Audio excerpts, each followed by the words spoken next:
जैसा कि आप वाकिफ हैं कि आज हमारे स्टूडियो में डॉक्टर भवेश चंद पांडे मौजूद हैं। एक ऐसी शख्सियत जो मल्टी फेसेटेड है, अदब और साहित्य पे नज़र रखते हैं, खास करके अंग्रेज़ी अदब और उर्दू और हिंदी कविता और शेर से भी उनकी दिलचस्पी है। आज हम तमाम मौज़ूआत पर उनसे गुफ्तगू करेंगे, खा वो तालीम का मैदान हो, शिक्षा का मैदान हो या एडमिनिस्ट्रेटिव माहौल हो विश्वविद्यालय का। आज हमारी खुशकिस्मती है कि वो हमारी दरख्वास्त पे, हमारी दावत पे यहाँ तशरीफ़ लाए हैं। मैं सर एक बार फिर आपका इस्तकबाल करता हूँ, स्वागत करता हूँ, खैर मकदम करता हूँ आगाज़ के इस चैनल में। और आपसे सर ये सवाल है कि अदब और साहित्य में विगत कई दशकों से देखा जा रहा है कि नई ट्रेंड्स जो सामने आ रहे हैं वो कितना कारगर है आज के ज़माने में, और जबकि कोरोना काल है और इस तरह की जो एक अफरा तफरी पूरे माहौल में है, उसमें क्या अदब और साहित्य का जो ट्रेंड्स है, जो रुझानात है, वो कितना कारगर है, इस पे अपने रोशनी डालें डॉक्टर भवेश चंद पांडे। शुक्रिया शाहिद जी, आपने बड़ा मौजूद सवाल किया है। जब हम अदब की बात करते हैं और हालिया दिनों के अदब की बात करते हैं तो उसमें कई चीज़ें एक साथ आ जाती हैं। सबसे पहले तो 1950 के बाद का जो दौर है, जिसको साहित्य में लोग उत्तर आधुनिकता का दौर कहते हैं, और उत्तर आधुनिकता के दौर का सीधा मतलब है कि जो भी संस्थाएं स्थापित की, उन सारी संस्थाओं को चुनौती देने का प्रयास किया गया है, चाहे वो दलित साहित्य के रूप में हो, चाहे वो महिला साहित्य के रूप में हो, चाहे वो ऐसे वर्ग का साहित्य हो जिसको कि पहले से प्रतिनिधित्व नहीं किया गया था। वो सभी साहित्य मुखर होता चला गया, और उत्तर उपनिवेशवादी काल में जो उपनिवेशवादी समाज था उससे निकल करके जो दबे कुचले लोग थे उसकी आवाज़ बाहर आने लगी है। तो ये एक जनरल ट्रेंड रहा है पिछले 5-6 दशकों से लगातार दुनिया के देशों में। जो देश नए नए आज़ाद हुए थे, वहाँ के समाज में जो गुलामी के पहले की संरचना बची रही थी उसको जाहिर करने के लिए साहित्य लिखा गया, और ऐसी आवाज़ें जो मार्जिनलाइज्ड आवाज़ें थी, जो पहले सुनी नहीं जाती थी, जिनका प्रतिनिधित्व नहीं हो पाता था, वो सारे लोग सामने आने लगे हैं। इसलिए दलित साहित्य लिखा जाने लगा है, महिला साहित्य लिखा जाने लगा है, LGBT का साहित्य लिखा, स्त्री विमर्श होने लगा है, तमाम ऐसी चीज़ें होने लगी है जो कि पहले उतनी मुखर। लेकिन हम यहाँ पे आपको रोकना चाहेंगे पांडे सर कि क्या विगत जो गुजरा जो दशक है उसमें कोई ऐसी विचारधारा या कोई ऐसा ट्रेंड सामने आया है अदब और अंग्रेजी अदब में खास करके जिसका हम उल्लेख कर सकते हैं?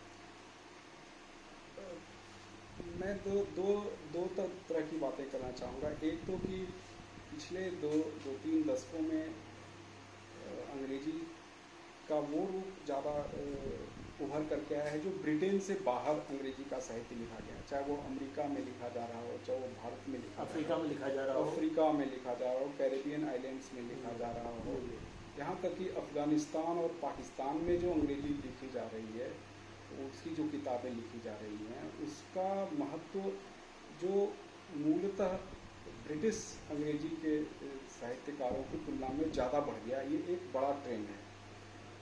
दूसरा एक जो नया ट्रेंड आया पिछले 10 वर्षों में, कि पहले भारत जैसे देश में साहित्य लेखन अपने आप में कमाई का एक बड़ा माध्यम नहीं होता था। साहित्य लेखन करके कोई अपने जीवन रोटी नहीं चला सकता था। लेकिन अब ऐसे साहित्यकार हुए हैं जो कि बड़े बेस्ट सेलर्स भी बन रहे हैं, उनकी किताबें, और नई तरह की किताबें आ रही हैं, पाठक वर्ग बढ़ा है। और साथ ही साथ अगर हम हिंदी कविता की बात करें तो हिंदी कविता में कविता का मंच पहले की तुलना में अब एक आमदनी का जरिया भी बना है, और बड़े बड़े ऐसे कवि हुए हैं जिनकी बड़ी फैन फॉलोइंग हो रही है, और वो उनके जीने का संसाधन भी है। जैसे कुमार विश्वास जैसे कुछ कवि हैं, और भी बहुत सारे कवि हैं, अशोक चक्रधर जैसे कवि हैं, जिनका एक बड़ा फैन फॉलोइंग है, और उन्होंने एक ऐसा रीडरशिप भी क्रिएट किया है, एक ऐसी फॉलोइंग क्रिएट की है जिसके कारण से कविता लिखना अब नए सिरे से कमाई का भी एक जरिया बना है, एक प्रोफेशन के तौर पे ये आगे आया है।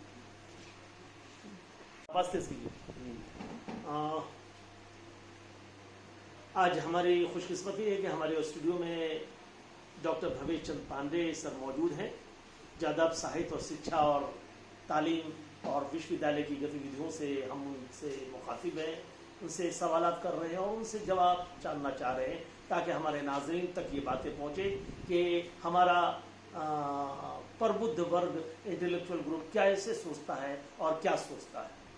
आज इसी कड़ी में मुकालमा के तहत हम गुफ्तगू कर रहे हैं प्रोफेसर भवेश चंद पांडे सर से। सर, ये आपसे ये सवाल है कि उर्दू और दीगर जो भाषाएं हैं, भारतीय मॉडर्न जो भाषा है, उनमें किस तरह का संबंध होना चाहिए, क्योंकि विगत कई दशकों से देखा जा रहा है और विगत कई दिनों से देखा जा रहा है कि इसमें बहुत बेहतर संबंध स्थापित नहीं हो रहा है। समाज में कहीं ना कहीं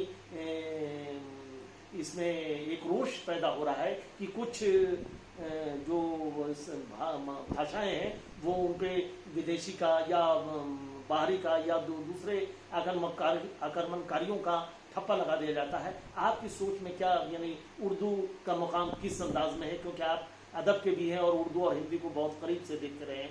डॉक्टर भवेश चंद पांडे साहिब जी, भाषा का सवाल तो बड़ा ही महत्वपूर्ण सवाल है और जब आप उर्दू की बात करते हैं तो मैं इसको थोड़ा और भी ज़्यादा ले जाना चाहता हूँ दूर, क्योंकि भारत में अंग्रेजी और हिंदी की जो मुख्य धारा है उसके अलावा बहुत सारा अच्छा साहित्य आपको मराठी में लिखा जा रहा है, उड़िया में लिखा जा रहा है, बांग्ला में लिखा जा रहा है, कन्नड़ में लिखा जा रहा है। बल्कि उसमें जो धरातल की सच्चाई है और उसमें जो रियलिज्म है, जिस लेवल का रियलिज्म है और जिस तरह का जो सोशल कंसर्न है, वो अभी भी हमको हिंदी और अंग्रेजी की बहुत सारी रचनाओं में उस स्तर पे नहीं मिलती है।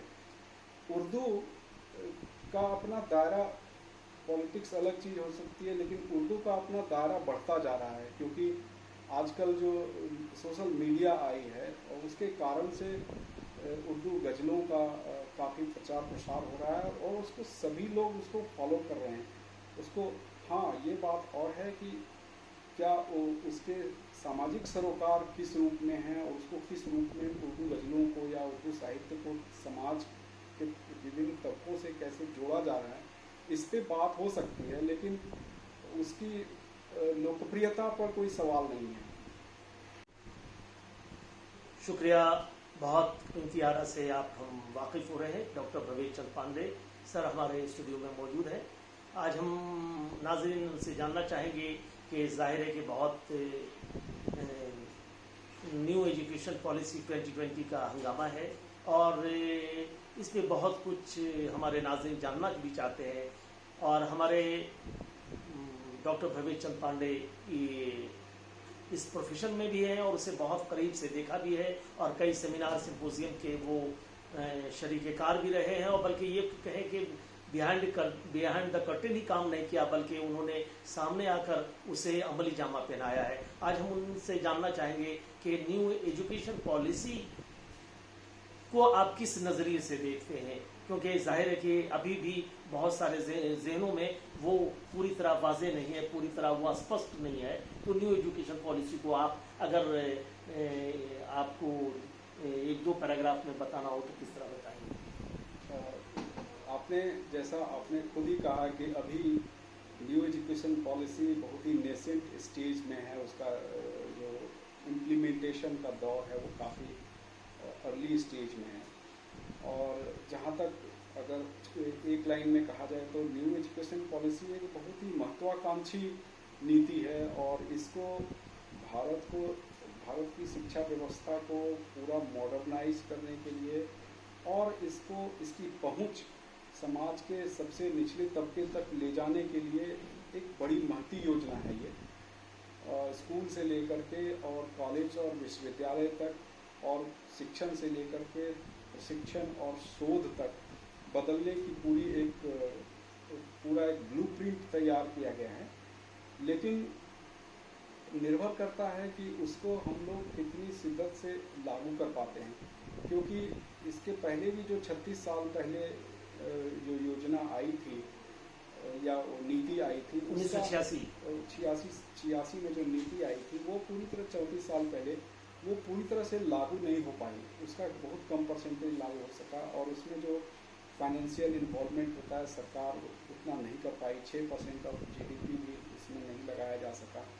तो कहाँ से पैसे आएंगे और कहाँ से मैन पावर आएगा और कैसे उस सारी योजनाओं को ज़मीन पे लाया जाएगा, ऐसे देखा जाए तो ये बहुत ही ड्रीम प्रोजेक्ट है और इसको सचमुच में अगर पूरी तरह से ज़मीन पे लाया जाए तो ये बड़ी अच्छी योजना सिद्ध हो सकती है।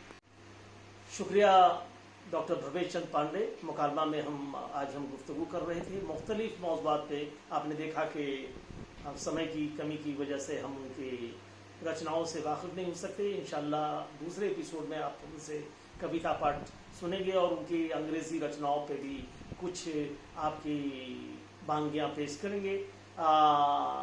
आज हमारी बड़ी खुशकिस्मती रही कि हमारे स्टूडियो में मौजूद रहे प्रोफेसर डॉक्टर भवेश चंद पांडे। तमाम मुश्किलों के बावजूद, तमाम जिम्मेदारियों के बावजूद वो उन्होंने समय निकाला। मैं उनका एक बार फिर शुक्रिया अदा करता हूँ। डॉक्टर भवेश चंद पांडे सर, क्या आप हमारे स्टूडियो में आए? थैंक यू साहिद जी, आपने मुझे मेरे विचारों को आपके प्लेटफॉर्म पे रखने का अवसर दिया है और आपका यह जो कार्य है निश्चित रूप से सराहनीय है। आप आगे इसको बढ़ाते रहें।